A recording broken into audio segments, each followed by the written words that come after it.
if you're gearing up for a full-time adventure or just want to upgrade your rig, well, here's 3 essential things that I found were crucial for getting ready for our full-time experience.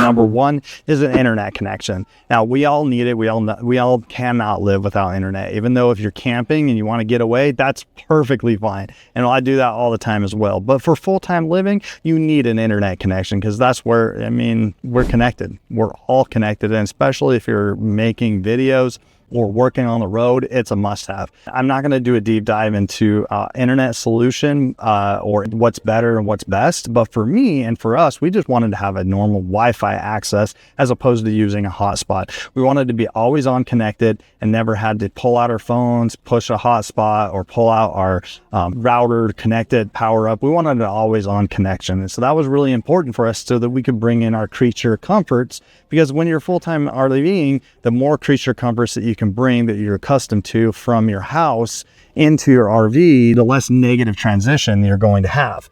We got accustomed to using Alexa and music on demand, all that kind of stuff. And so that was important to us. So insert a Wi-Fi connection was really important. Now my son, again, here's another tip. Never trust somebody that's old with technology. Always go younger. The younger they are, the more they know about technology. Found us a router out of a company called Chester Tech out in New Jersey. This router was awesome. Immediately, it tripled our air speeds. It allowed me to have 2 SIM cards. So right now I'm running with a T-Mobile and a Verizon SIM card, and our AT&T phones, if I need them, as a hotspot. So every time we pull up to a campground, I check T-Mobile, AT&T, or Verizon, which is faster, and I run with that while I'm there for my internet needs. And luckily, we haven't ran into too many issues except for at Blue Water Lake Campground in New Mexico, where we got there, T-Mobile and AT&T just did not work. It didn't work at all. And so I found that out really quick one morning when I woke up to teach my trading class, and I didn't have internet. So I had to jump in, I had to hurry and throw everything in the back of my truck, drive all the way up to the top of the mountain about 10 minutes late, and just to get an internet signal. Well, that doesn't work, and I'm sure we've all been there and we scrambled. And so right after my session that I had, we immediately went to Walmart and got us a Verizon SIM card, and boom, Verizon worked in that area. We live in a day and age right now where you're gonna get one of those connections. You're either gonna get Verizon, AT&T, or T-Mobile. And if you have all 3 of those solutions, you're pretty much going to be covered and guaranteed. And if you're going away where you're not covered, then do you really want internet? That's my case. At least we haven't found a use case for Starlink. Maybe we will one day. But if I'm going to where I can't get a signal, I'm going there for a reason, a little bit of peace and quiet, right? Anyway, so we haven't invested in the Starlink just yet because those 3 service providers tend to hit our needs. And again, I can flip it on the fly. I get whatever one's the best one, and it's always on, always connected. We have it tucked away in our closet right here. This is kind of our internet closet, and it works 24/7. Don't ever have to think about it, and it just continues to work for us. Next up, tools, right? Every channel that you guys are probably saying is that it's best if you're full-time RVing to become a DIY. Now, you don't have to be a carpenter or a mechanic or anything like that. Little things, yeah, you're going to want to fix by yourself because you don't want to take to the dealer. The dealer's going to put it in the shop for a day, 2 days, 3 days, whatever. Then what do you do if that's your house, right? And so you might as well just learn how to fix the small stuff yourself, and anything that's under warranty, well, you know, you have a warranty for that. One of the things that I was looking for in a truck was getting a tool chest, one of those above the truck bed tool chests. I really wanted that, and I thought that was going to be my solution. Well, and in purchasing the truck that we had, it already had a cover. And if you're going to have one of those above the tool chests, you're going to need to get a different cover. I didn't want to invest into a different cover just to invest into a tool chest. So again, going back to my solution. My solution was the DeWalt Tough tool chest, the 60-liter tool chest of DeWalt. And so that's what I use, and that's what I rock with. And it fits nicely underneath our cover. Now, it fits right in the middle, right in the back. And this protects it from the elements, protects it from theft. And also, I can bring a ton of stuff in here. So I have my pressure washer in here that we use to wash our rig with and our truck with. I have tools that I don't really use that often. I have our boondocking bladder in here. I have our crescent wrenches. I have our tires in case we have a blowout. This is where my tire kit is. All the stuff that I don't really reach for that often. Plus I have these organizing trays, that things that I do need more often than others, I'll put on top, and I'll put in these little organizing trays like socket sets, wrenches, things like that, longer screwdrivers, things that I don't pull or I don't reach for on a daily basis, but if I'm going to open it up, they're more common, like extension cords and whatnot. So that's my solution, fits right underneath the cover. Now the problem with this is that you have to open up the cover. So I was like, well, I don't want to open up the cover and close the cover every time I need a screwdriver, or every time I need a drill, or every time I need little things like a level or anything like that. And so insert the swing case.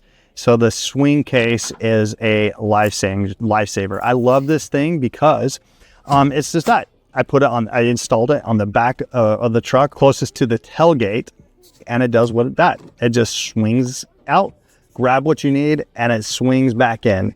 And so the cool thing about that is that it swings out. I have my drill in there. I have my I have my leveler in there. I have bits in there. I have access to things that I use commonly.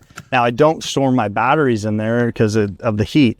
So I have my battery bank for all of my tools, and I rock with the Ryobi tool kit. So all my batteries are the same, and I have them in a climate controlled area underneath my storage kit right here.